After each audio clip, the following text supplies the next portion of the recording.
Hello everyone, you are very warm welcome to our channel love story teller. और आज मैं आपके साथ गाइस फोर्स्ड अरेंज मैरिज का नेक्स्ट पार्ट लेके आई हूँ। उससे पहले मैं आपको ये बता दूँ कि डिस्क्रिप्शन में लिंक है मेरे दूसरे चैनल का BL स्टोरी टेलर। उस पर मैंने 2 स्टोरीज़ आप लोगों के साथ शेयर की हैं, आप उसे भी जाके सुन सकते हैं। दोनों ही हिस्टोरिकल स्टोरी लाइन बेस्ड है, जिनमें से एक जो है वो है हमारी आर शेयर्ड ओमेगा, जिसे भी विभूषण जो है वो लैंशचन और वांगजी के साथ देखना पसंद है। तो वहाँ पर जैसे मैंने bride of Gusu twin jade share की थी, बिल्कुल वैसी ही वो स्टोरी है, आप उसे भी जाके सुन सकते हैं। और जिसे वो नहीं पसंद तो बिल्कुल मत सुनिएगा, हेटेड कमेंट भी मत कीजिएगा। सेकंड स्टोरी मैंने शुरू की है हिस्टोरिकल फैन फिक्शन, जो कि है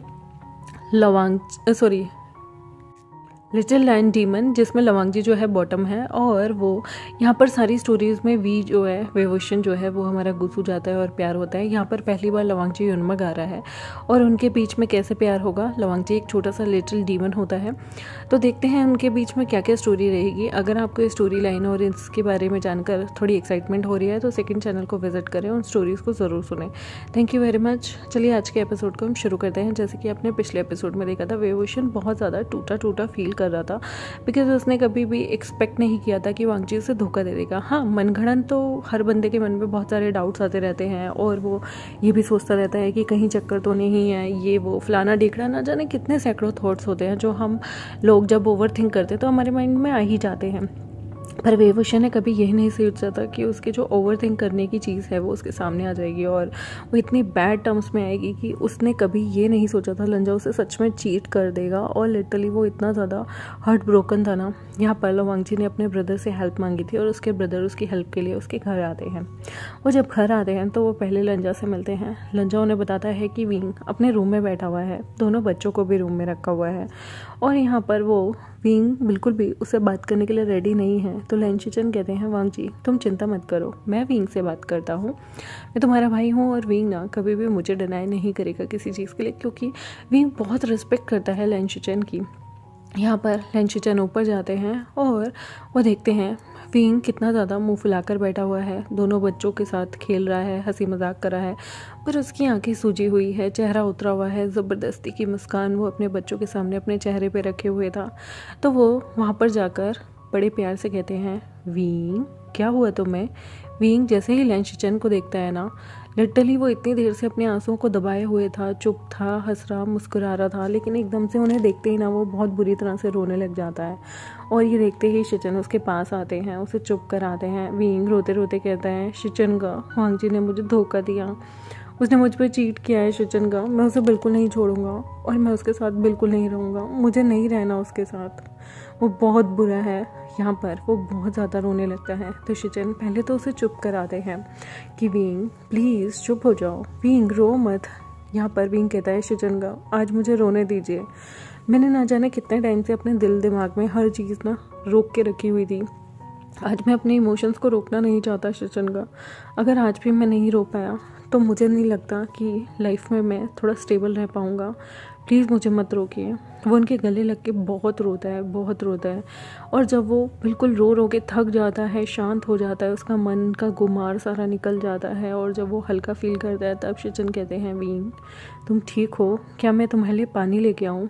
विंग यहाँ पर चुप हो जाता है। शिचन उठकर उसको पानी देते हैं। विंग पानी का गिलास पीता है। अब रोने के बाद उसका इतना गुमार था ना, वो निकल चुका था। तो यहाँ पर शिचन कहते हैं, विंग तुम्हें वांगजी का पॉइंट ऑफ व्यू समझना चाहिए, उसे पूछना चाहिए आखिर क्या बात हुई है, वो जिसके साथ था वो कौन था कौन नहीं, तुमने क्या वेरीफाई उस इंसान से भी किया था जो वांगजी के साथ था। यहाँ पर विंग कहता है, मुझे कुछ नहीं सुनना शिचन का, मैंने उसे अपने साथ चलने के लिए कहा था, तब तो उसके पास वक्त नहीं था, लेकिन यहाँ पर उसके पास दूसरों के साथ घूमने के लिए बहुत सारा वक्त था। मुझे बिल्कुल नहीं जानना वो किसके साथ था किसके साथ नहीं था, उसके साथ कौन था, वो उसके फ्रेंड थे, दोस्त थे, भाई थे, रिश्तेदार थे या कोई भी थे, अब मुझे नहीं जानना। अब मैं इरिटेट हो चुका हूँ लंजा की चुप्पी से, वो कभी कुछ एक्सप्रेस नहीं करता, मुझे उससे बहुत उम्मीदें थी, मैं कभी भी ऐसा स्पाउस नहीं चाहता था अपने लिए जो कि सब कुछ अपने दिल में रखे। फिर भी मैंने लंजा की हर चीज़ सही, पर अब इंतहा हो गई है, अब मुझसे ये चीज़ें बर्दाश्त नहीं होंगी शिचन का, प्लीज़ अब मैं लंजा के साथ नहीं रहना चाहता, और अगर आप यहाँ मुझे समझाने आए हैं तो प्लीज़ मत समझाइए, मुझे नहीं रहना। और अगर आप मुझे समझाने आई हैं कि मैं यहाँ से चला जाऊँ तो ठीक है शिचनगा, फिर मैं आपसे भी बात नहीं करूँगा। मुझे किसी से बात नहीं करनी, मैं सब कुछ छोड़ छाड़ के कहीं गुम हो जाऊँगा। देख लो, आपकी चॉइस है। आप मुझे समझाना चाहते हैं या क्या करना चाहते हैं? मैं आपके भाई के साथ बिल्कुल खुश नहीं हूँ शिचनगा। मुझे यहाँ नहीं रहना है। मुझे यहाँ पर बहुत ज़्यादा दुख होता है। हर दिन घुट घुट के जीता हूँ। आप मुझे घुट घुट के हमेशा दुखी और इस तरह से मरते हुए देखना चाहते हैं। मैं लंजा के साथ खुश नहीं हूँ शिचनगा। और मैं इसलिए नहीं कह रहा कि मैंने आज लंजा को किसी और के साथ देखा। मैं इसलिए कह रहा हूँ क्योंकि मुझे कभी लंजा से शादी करके वो खुशी मिली ही नहीं। वो यानी कि लंजा बिल्कुल भी ऐसा इंसान नहीं है जिससे मैं प्यार करता था। मेरे सपने कुछ और थे, मैं कुछ और लाइफ से चाहता था। और शिचनगा, अब मुझे लगता है कि मुझे उन्हें परस्यू करना चाहिए। मुझे अपनी ड्रीम जीने चाहिए। मैं थक चुका हूँ लोगों की सुन के, अपना मन मार के, रो रो कर अपनी ज़िंदगी में सिर्फ अफसोस अपने दिल में रखे हुए। शिचनगा प्लीज़, मुझे तलाक चाहिए। मुझे नहीं चाहिए उस इंसान का साथ। मैं नहीं रह सकता लंजा के साथ। प्लीज़ शिचनगा। यहाँ पर शिचन कुछ नहीं बोल पाते जब वो देखते हैं कि बीइंग लंजा के साथ जब रहना ही नहीं चाहता तो उसे समझाने का फ़ायदा ही क्या। वो अपने भाई के लिए अगर विंग को समझा भी दें तो उसने तो ये ही बोल दिया है कि वो मन मार के इतने टाइम से लंजा के साथ रह रहा है। तो यहाँ पर उनके समझाने का अब कोई फ़ायदा नहीं होगा। उनके समझाने का फ़ायदा तब होगा जब दोनों पति और पत्नी यानी कि अल्फ़ा और ओमेगा एक साथ बैठें, बात करें और अपनी अपनी चीज़ों को सॉल्व आउट करें। शिचन क्या ही समझा सकते हैं? कोई किसी की भावनाओं को कैसे समझा पाएगा जब तक वो इंसान खुद अपनी भावनाओं को लेकर दूसरे इंसान के सामने नहीं रखता। तो यहाँ पर गलती बिल्कुल भी विभूषण की नहीं थी, वहाँ गलती थी लवांगजी के इंट्रोवर्ट होने की। लवांगजी खुद भी नहीं बता पाता था कि उसे क्या चाहिए और क्या नहीं, और विभूषण हर दिन उसे डिसअपॉइंट फील करता था और हर दिन वो अपनी इच्छाओं को मार मार के अब थक गया था। अब उसे शांति चाहिए थी। अब वो चाहता था कि बस अब बहुत हो गया। उसे और लवांगजी को उसे लगता था कि अब साथ नहीं रहना चाहिए। Enough is enough. यहाँ पर शिचन कुछ नहीं बोलते, उल्टा विंग को कहते हैं अगर ऐसा है तो अगर तुम तलाक चाहते हो तो ले लो, मैं तुम्हें कोर्ट जाने से नहीं रोकूंगा। पर मैं तुम्हें एक चीज़ कह दूँ, तुम्हें वांगजी का साइड भी सुनना चाहिए। तलाक से पहले एक बार वांगजी को मौका दो। अगर तुम वांगजी को मौका ही नहीं दोगे तो ऐसा ना हो आगे चल के तुम्हें अफसोस हो। जो धारणा तुम्हारे मन में विभूषण है, एक बार वांगजी से कन्फर्म तो करो कि क्या वांगजी सच में वैसी सोच रखता है या तुमने ही चीज़ों को एज्यूम कर लिया है। विभूषण कहता है वैसी सोच वांगजी रखता है या नहीं? आपको लगता है मैं चीज़ें एज्यूम कर रहा हूँ? कहाँ था आपका भाई जब मैंने अपने पहले बच्चे को डिलीवरी की? कहाँ था आपका भाई? बताइए शिचनगा, प्रेगनेंसी में आप मेरे पास रुके थे ना 3 महीने, कहाँ था तब लंजा? नहीं था ना? हर दिन वो आता है, अपने लैपटॉप में काम में लग जाता है, कहाँ होता है वो? हाँ, सेकंड बच्चा होने के बाद उसने मेरी बहुत केयर की, लेकिन उससे पहले मैंने ज़िंदगी के काम जितने भी टाइम था वो अकेलेपन में काटा। हर दिन मैं खुद को बिज़ी रखने की कोशिश करता था। जब भी मैं उसे ये बोलता कि मुझे बाहर जॉब करनी है, आपके भाई ने मुझे सख्त मना कर दिया। जबकि मैं यहाँ पर बोर होता था, मैं इरिटेट होता था, ये घर की दीवारें मुझे काटती हैं। शिचनगा, ऐसा लगता है आपके भाई से शादी करके मैंने बहुत बड़ी गलती कर दी। मुझे अकेलापन फील होता है। मुझे ऐसा लगता है जैसे मैं मर जाऊँगा अगर मैं उसी के साथ रहा तो। शिचनगा प्लीज़, मेरी आज़ादी मुझसे ना छीने, मेरा हक मुझसे ना छीने। मुझे जीने का हक है, मुझे मुस्कुराने का हक है। और लंजा और मैं एक साथ नहीं रह सकते शिचनगा। हम दोनों की सोच अलग है, हम दोनों के काम करने का तरीका अलग है, हम लोग अलग ख्याल के इंसान हैं और हम लोग एक दूसरे से कभी प्यार को एक्सप्रेस भी नहीं कर पाए। अफसोस की बात तो ये है कि मैं लंजा के साथ इतने समय से रह रहा हूँ, लेकिन कभी भी मुझे लंजा के दिल में क्या है, दिमाग में क्या है, कुछ पता ही नहीं चला। ऐसे मैं कैसे उससे प्यार करूं? मैं उससे शायद कभी प्यार कर ही नहीं पाया या फिर मैं उससे प्यार कर भी नहीं पा सकता, क्योंकि जो हमारा लंजा है ना, वो कुछ नहीं बोलता। उसके साथ एक ऐसा इंसान रह सकता है जिसके अंदर कोई अरमान ना हो, इच्छा ना हो और उस इंसान की इच्छाएं मर चुकी हों। मेरे जैसा इंसान जिसे बात करना पसंद है, जिसे घूमना पसंद है, दुनिया देखना पसंद है, वो इस पिंजरे में कैद होके रह गया है। मैं अपनी आज़ादी चाहता हूँ। यहाँ पर शिचन उसे कहते हैं विभूषण शांत हो जाओ और जो तुम चाहते हो वो हासिल कर लो, मैं तुम्हें नहीं रोकूंगा। मैं जानता हूँ मेरे भाई में कमी है, वो एक्सप्रेस नहीं करता, वो बोलता नहीं है, पर वो बुरा नहीं है। हाँ, मैं जानता हूँ कि वो थोड़ा सा जेलस टाइप है, तुम्हें बाहर नहीं जाने देता। मैं ये मानता हूँ कि उसकी बहुत सारी चीज़ों में गलती रही है। वो तुम्हें खुलकर कुछ भी नहीं बोलता, खुलकर प्यार नहीं करता, खुलकर कुछ भी नहीं जताता। ये मैं मानता हूँ मेरे भाई की गलतियाँ हैं, पर एक मौका तो दे दो। विभूषण कहता है नहीं, मैंने बहुत मौके दिए, अब मेरा भी सब्र जवाब दे चुका है। पर खैर, अगर आप चाहते हैं तो मैं उसे तलाक के बाद एज अ दोस्त ज़रूर रहूँगा। अगर वो दोस्त रहना चाहे तो, उसके अलावा कुछ भी नहीं हो सकता। और फिर गाइस यहाँ से सीन टर्न होता है, जहाँ पर विभूषण अपने घर वालों को भी बता चुका था कि वो तलाक लेना चाहता है। जंगचा कहीं ना कहीं उसका साथ दे रहा था। जंगचा जानता था विभूषण कितना ज़्यादा सैड रहता है, अपने आंसुओं को, अपनी इच्छाओं को मार कर पिछले कितने सालों से वो जी रहा है। ऐसा कभी भी विभूषण ने नहीं किया था। और वो ये भी जानता था कि ये शादी एक फोर्स शादी थी, जो उस पर थोपी गई थी। उसे इरिटेट करने के लिए यहाँ पर उसके अंकल ने जल्दी उसकी शादी कर दी। ओमेगा है, बदनामी होगी, ये होगा, वो होगा। और यहाँ पर जंगचा कहीं ना कहीं चाहता था कि विभूषण वो लाइफ जिए जो विभूषण जीना चाहता है, क्योंकि वांगची की साइड की स्टोरी कोई भी नहीं जानता था। तो यहाँ पर कहीं ना कहीं सारे के सारे विभूषण के सपोर्ट में थे। और यहाँ वांगची, जब उसे पता चलता है कि विभूषण उसी के सामने केस फाइल करने जा रहा है, वो उसे बहुत रोकता है। पर ना वांगची कुछ कहता है और ना विभूषण कुछ समझता है। फिर वो दिन आता है जब वो कोर्ट में जाते हैं। वहाँ पर वो तलाक की गुहार लगाता है और जो उनके जज थे वो उन्हें 6 महीने साथ रहने के लिए कहते हैं। इन 6 महीने में विभूषण ने पूरा मन बना लिया था कि वो वांगची को बहुत इरिटेट करेगा, इतना इरिटेट करेगा, इतना इरिटेट करेगा कि वांगची खुद उसे जाने देगा। लेकिन वांगची जानता था कि अगर विभूषण उसे छोड़ के गया तो शायद वो जिंदा भी नहीं रह पाएगा। उसके लिए ये एहसास भी उसके अंदर सांस ही नहीं आने देता था। यहाँ पर विभूषण उस दिन घर आया, अपने बच्चों को भी कोस रहा था, क्योंकि बच्चे उसी पे हमेशा इल्ज़ाम लगा देते थे बिना ये जाने कि वींग अपने पति से क्या एक्सपेक्टेशन रखता है। वांगची अपने बच्चों के साथ पूरा वक्त बिताता था, लेकिन कभी वींग के साथ वो वक्त नहीं बिता पाता था। इसलिए वींग बहुत नाराज़ होता था, बहुत चिढ़ता था, वो अंदर ही अंदर बहुत रोता था। कितनी बार वो रूम से बाहर जाके ये बहाना करके कि मैं बच्चों को देखने जा रहा हूँ, रोने लग जाया करता था, लेकिन उसके आंसू कभी किसी ने नहीं देखे। यहाँ पर ये चीज़ वींग ने कभी अपने बच्चों को जाहिर नहीं होने दी। और बच्चे भी लंजा का साथ देते थे, क्योंकि लंजा उन्हें कभी किसी गलती के लिए नहीं टोकता था, खाने पीने के लिए नहीं टोकता था। और वींग हर चीज़ में उन्हें टोका टाकी करता रहता था, जैसे कि नॉर्मल मम्मी सबसे टोका टाकी करती रहती है, ये नहीं खाना, वो नहीं खाना, दांत खराब हो जाएंगे, ऐसे नहीं करना, वैसे नहीं करना, उल्टी आ जाएगी, बीमार पड़ जाओगे, पानी में नहीं खेलना। वींग टिपिकल मदर था और इसलिए बच्चे प्रेफरेंस देते थे लंजा को, जो कि ऐसे ही करता रहता था। यहाँ पर वींग और लंजा उस दिन घर आए। वींग बच्चों के रूम में जाके ही सो रहा था।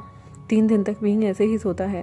एक दिन बच्चे स्कूल चले गए थे। वींग बच्चों के रूम में साफ़ सफाई कर रहा था। लंजा ने भी अपने वर्क से बहुत हेक्टिक शेड्यूल चलते ऑफिस वालों को छुट्टी दे दी थी और आज वो भी घर में था। वींग बच्चों की कबर्ड अच्छे से सजा रहा था, रख रहा था कि पीछे से लंजा आ जाता है। आज पहली बार लंजा उसके पीछे खड़ा था। वींग जान के कह रहा था, क्या है, यहाँ क्यों आए हो, चले जाओ। लंजा मूव नहीं करता, वहीं खड़ा रहता है। वींग कहता है, लंजा इरिटेट मत करो, मैं सफाई कर रहा हूँ, जाओ यहाँ से। तब वींग जो है वो बच्चों के कपड़ों को इधर उधर अच्छे से संभाल के रख रहा होता है। ऊपर से वो एकदम से एक टोकरी सी निकालता है, बास्केट सी, कि उसमें बच्चों के अच्छे से कपड़े रख दे जो यूसेज में नहीं है या जो श्रिंक हो गए हैं, छोटे हो गए हैं। तो यहाँ पर वो जैसे उसे निकाल रहा होता है तो वो बाल्टी बकेट सी गिरने को होती है। तो वांगची यहाँ पर उसके हाथ पे हाथ रखकर उस बकेट को पीछे कर देता है और कहता है, वींग मेरी बात सुनो।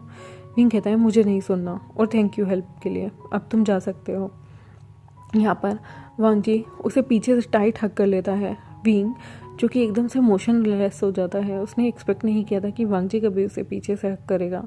यहाँ पर वांगची बिल्कुल उसके नेक पे अपने लिप्स को रखकर कहता है, वींग प्लीज़ एक मौका दे दो, मेरे से बात तो करो। यहाँ पर वींग बिल्कुल मना कर देता है और कहता है, तुम तो मुझसे बात नहीं करना चाहते थे ना, जाओ बाकी सबको डेट करो, बहुत सारे ओमेगा मिल जाएंगे, तुम्हें बीटा भी मिल जाएंगे, जाओ ना वहाँ जाओ, डेट करो उन्हें। यहाँ पर वींग को अपनी गर्दन पे कुछ गर्म और गीला गीला फील होता है। उसे एहसास होता है कि वांगजी रो रहा है। यहाँ पर वांगजी आंसू बहा रहा था और विंग को हक किए हुए था। उसने विंग को इतना टाइट हक किया हुआ था जैसे वो उसे कभी जाने ही नहीं देगा। यहाँ पर वांगजी के आंसू विंग को जब अपनी नेक पे फील होते हैं तो उसका जैसे मानो दिल ही बैठा जा रहा था। वो कभी भी सब चीज़ें कर सकता था, बहुत टेंट्रम्स थ्रो कर सकता था, पर लंजा को रोते नहीं देख सकता था। उसका दिल बैठा जा रहा था। वो कहता है, लंजा तुम रो क्यों रहे हो, क्या हो गया? लंजा यहाँ कुछ नहीं कहता और कहता है, विंग मत जाओ मुझे छोड़ के। यहाँ पर विंग 2 मिनट के लिए तो डर ही जाता है, जैसे मानो किसी ने उसका दिल गरम गरम चिमटे से बाहर निकाल लिया हो। वो कहता है, तुम रोना बंद करो। वो पैनिक होने लगता है। वो पीछे मुड़ने ही वाला था, लेकिन लंजा उसे रोक देता है और कहता है, कुछ देर ऐसे ही रो विंग, मैं तुम्हें कुछ कहना चाहता हूँ। विंग, मैं तुमसे बहुत प्यार करता हूँ, मैं तुम्हें बहुत पसंद करता हूँ। जब हमारी शादी होनी थी मैं तब से तुम्हें देख के फैसिनेट हो चुका था। शादी वाले दिन भी तुम किसी और की तरफ देखो, मुझे बिल्कुल अच्छा नहीं लग रहा था। जब शूशे तुमसे बात करता था या ब्रदर तुम उन्हें देख के स्माइल करते थे, मुझे बहुत बुरा लगता था। इवन तुम्हारे ब्रदर चंगछा को भी देखकर मुझे बहुत जेलसी होती थी। विंग, मैं कभी किसी को कुछ नहीं कह पाया। मैं अपनी माँ से बहुत प्यार करता था और उनके जाने के बाद मैं ब्रदर और अंकल को बहुत रिस्पेक्ट देता हूँ, पर मैं प्यार सबसे ज़्यादा तुमसे करता हूँ।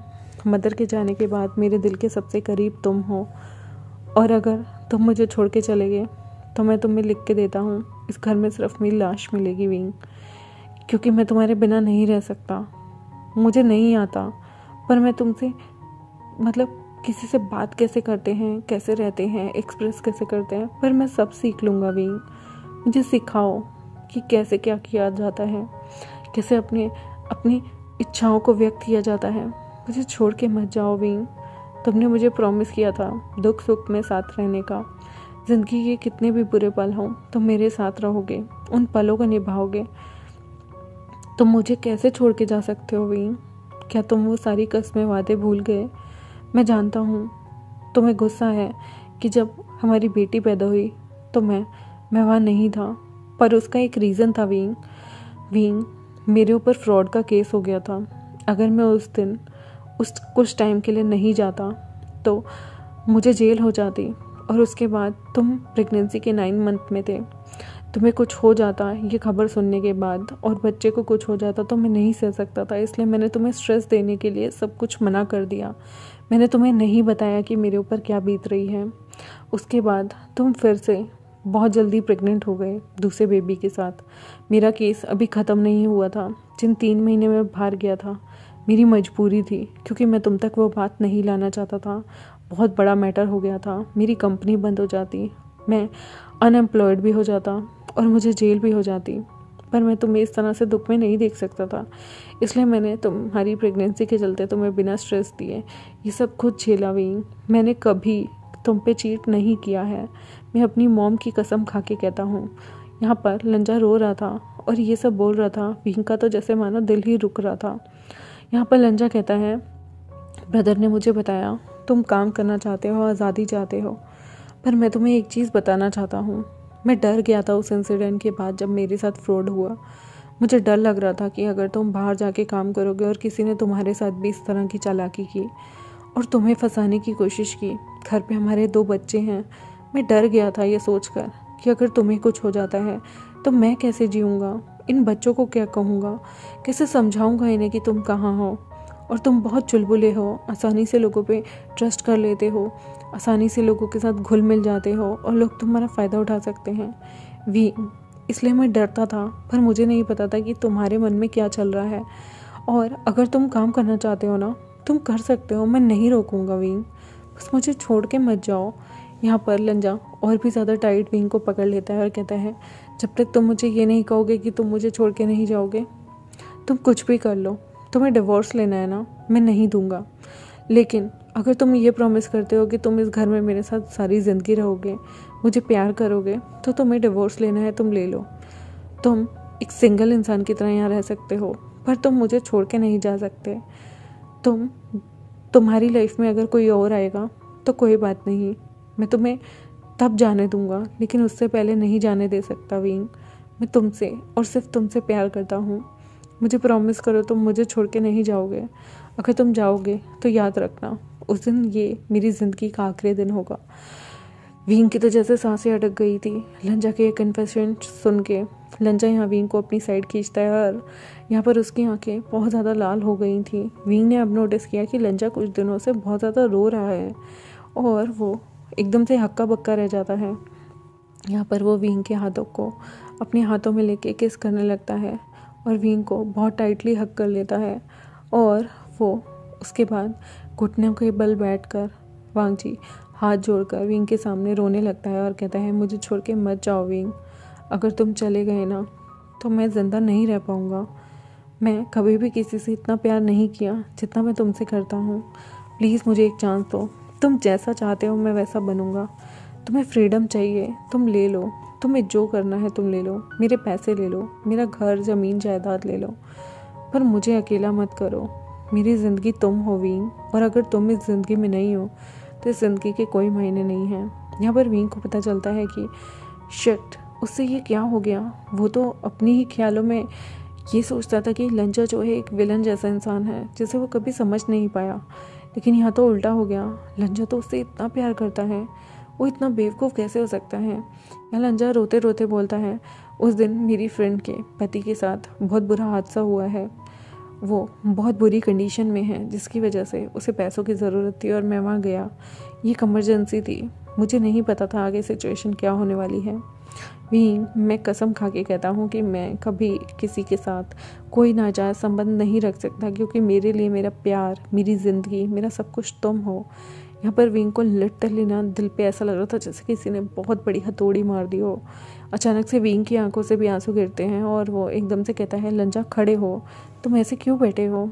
लंजा यहाँ पर उसकी टांगों को ज़ोर से पकड़ लेता है और हक कर लेता है और कहता है, विंग प्रॉमिस करो ना तुम मुझे छोड़ के नहीं जाओगे। या इस तरह से वो लंजा जब एक छोटे बच्चे की तरह ज़िद पे आ गया था और एक बच्चे की तरह ज़िद कर रहा था, विंग भी खुद को नहीं रोक पाता। वो भी घुटनों के बल बैठ जाता है और रोते रोते लंजा को हक कर लेता है और कहता है, लंजा अगर तुम मुझसे प्यार करते थे तो कहा क्यों नहीं। 2 बच्चे हो गए हैं हमारे।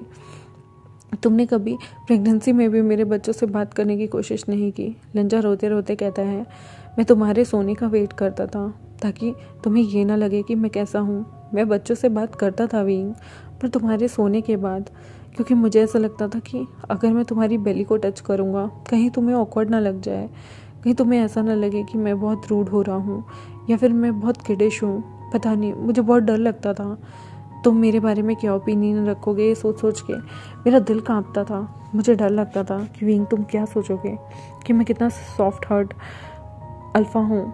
मुझे नहीं पता था कि तुम ये सारी चीज़ें सच में औरों की तरह मिस करते हो, पर मैं सच में, मैं कसम खाता हूँ अब तुम्हें इग्नोर नहीं करूँगा। मैं हर वक्त चुपके लैपटॉप में काम करते हुए तुम्हें देखा करता था।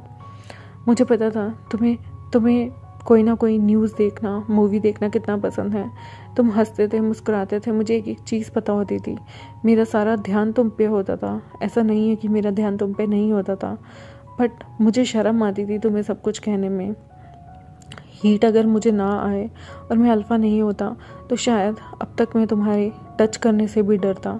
पहली रात हम दोनों के बीच में जो इंटीमेसी हुई, क्योंकि ब्रदर ने मुझे एक ऐसी चीज़ पिलाई थी जो कि लैंड ट्रेडिशन था, और उस ट्रेडिशन के तहत जब भी लैंड्स ये चीज़ पीते हैं तो उनके बीच में इंटीमेसी अच्छे से होती है। बट मैं सच बता रहा हूँ विंग, अगर वो चीज़ नहीं होती तो मुझे नहीं लगता मैं तुम्हारे साथ कभी उस तरह से कुछ भी कर पाता। और मेरा अल्फ़ा सेंट तुम्हारे ओमेगा सेंट के साथ मिलकर ही बहुत ज़्यादा हीटअप हो जाता है, चीज़ें और भी ज़्यादा रोमांटिक हो जाती हैं। बट मैं कुछ नहीं बोल पाता। सिर्फ मेरे अल्फ़ा हार्मोन्स एक्टिव होने पर ही मैं तुम्हारे साथ वो सब चीज़ें कर पाता था। अगर मैं नॉर्मल ह्यूमन होता तो तुम्हें हाथ लगाने से भी डरता, तुम्हें खोने से डरता हूँ विंग। मत छोड़ के जाओ। विंग कहता है, ठीक है, 6 महीने मैं तुम्हें टेस्ट करूँगा। अगर तुम अच्छे से बिहेव करोगे, मुझे और बच्चों का ख्याल रखोगे, तो मैं केस को वापस ले लूँगा। लेकिन लंजा, अगर तुमने इस बार मुझे इग्नोर किया, मुझे वक्त नहीं दिया, या तुमने किसी और के साथ, किसी ओमेगा बीटा या किसी के साथ भी संबंध बनाए, या मुझे चीट किया तो याद रखना मैं कभी लौट के नहीं आऊँगा। ये 6 महीने प्रूव मी कि तुम मेरे लिए वर्थ हो, प्रूव मी कि तुम एक हस्बैंड हो जो कि अपनी वाइफ से प्यार करता है, प्रूव मी तुम एक अच्छे फादर हो, और प्रूव मी कि तुम मुझसे प्यार करते हो। लंजा, मेरा ख्याल रखो, मुझसे बातें करो, मुझे प्रेज़ करो, मुझे भी जीने दो। मैं इंडिपेंडेंट अपने हक के लिए अब जीना चाहता हूँ, दुनिया देखना चाहता हूँ, कारोबार करना चाहता हूँ। प्लीज़ मुझे रोको मत। जितना तुम मुझे रोकोगे उतने मेरे मन में बाहर निकलने की चाह जागेगी, उतना ही सब कुछ बर्बाद होता जाएगा। लंजा, रिस्पॉन्स देना सीखो। जब तक तुम बुत बन के रहोगे मैं चाहकर भी तुमसे वो फील नहीं ले पाऊँगा, फील नहीं कर पाऊँगा। तुम क्या कहना चाहते हो बोलना सीखो, जताना सीखो, बताना सीखो। प्लीज़ लंजा। यहाँ पे लंजा रोते हुए अपने आंसू पोंछता है, विंग को हक करता है और टाइट हक करके कहता है, मैं तुम्हें सब जताऊँगा, तुम जो चाहते हो, तुम जहाँ भी जो इच्छा रखते हो मैं सब पूरी करूँगा। मुझे छोड़ के मत जाओ विंग, मैं तुमसे बहुत प्यार करता हूँ, अटूट प्यार है मेरा। मैं तुम्हारे बिना जी भी नहीं सकता। मौत आएगी तुमसे पहले मुझे आएगी। मैं तुम्हें कभी खुद से दूर जाने नहीं दे सकता। मैं तुमसे बहुत प्यार करता हूँ और हमारे बच्चों से भी। मैं अपने बच्चों को अपने जीते जी अपने से दूर नहीं कर सकता। उनसे उनके बाप का हक, उनके बाप का प्यार नहीं छीन सकता, और मैं उनसे तुम्हें भी दूर नहीं कर सकता, क्योंकि मैं जानता हूँ कि तुम्हारी लास्ट होप, तुम्हारे जीने की वजह, तुम्हारी हर खुशी हमारे बच्चे हैं विंग। गाइस, आई होप आपको आज का पार्ट अच्छा लगा हो। लंजा का कन्फेशन और लंजा की फीलिंग्स, विंग का दिल पिघला गई है। देखते हैं 6 महीने लंजा खुद को बदल पाएगा या नहीं। क्या लगता है आप लोगों को कि क्या लंजा बदल जाएगा या 6 महीने बाद फिर से विंग इससे अलग हो जाएगा? अगले एपिसोड में देखते हैं। तब तक के लिए बाय बाय। मेरे चैनल को सब्सक्राइब, वीडियोस को लाइक, बेल आइकन को प्रेस करना बिल्कुल मत भूलिएगा गाइस। और जैसे कि मैंने आपको बताया कि डिस्क्रिप्शन में सेकंड चैनल का लिंक है, उसे ज़रूर जाएं, सब्सक्राइब करें, और वहाँ पर जो 2 नई स्टोरी मैंने शेयर की हैं उन्हें, अगर आपको कॉन्सेप्ट अच्छा लगे तो सुनने की ज़रूर सोचिएगा। अगर आपको कॉन्सेप्ट में कुछ भी दिक्कत लग रही है या नहीं पसंद आ रहा तो बिल्कुल इग्नोर कर दें। Thank you very much. Bye bye.